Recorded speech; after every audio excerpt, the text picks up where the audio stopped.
Hey, just want to give you guys an update of what's going on in my yard. Here I have pulled some things out of the greenhouse. These are my Parisian carrots and my radishes. It has occurred to me that it possibly may be too hot in my greenhouse for these to really flourish. So I have pulled them out and I'm going to fill in this, and this whole thing that didn't really germinate. I'm going to start those over. Same with these, but these are my romaines, but I'm going to put them in there. And I'm just going to go ahead and pull those up. Those have been growing since the fall and they probably don't taste good. So I pulled out the spinach from the greenhouse and I put it outside. These are my Swiss chard, which are doing lovely. Sorry about the shade, guys. Beauty. These are my revived Swiss chard, which are doing very well.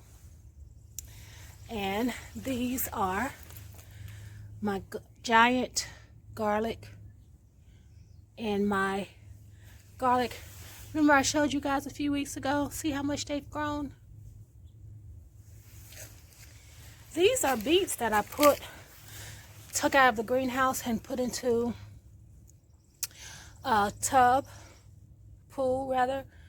And these are multi-sowed. So they are meant to grow in a clump, and we're going to see how that goes. And the carrots as well, I pulled them out. Carrots, radishes,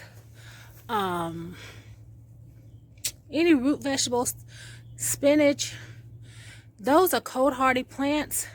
And I'm going to take this mustard out of here because they aren't really growing, because I think the heat is prohibiting them from growing. So I'm going to open up my greenhouse and I'm going to head to work. So I want to show you guys real quick my strawberry bare roots. So I started those. I didn't do a video on how I was going to do it. I still have some June bearing ones to start for my mom.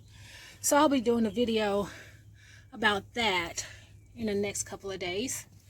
And like I was saying about cold hardy, these are beans. See how they're suffering? Now they were beautiful when I put them out here. Now they're wilty. Yeah, I think I need to put these outside too. So I'm going to go ahead and do that and head on to work. So like, share, subscribe, and grow with you later. Bye.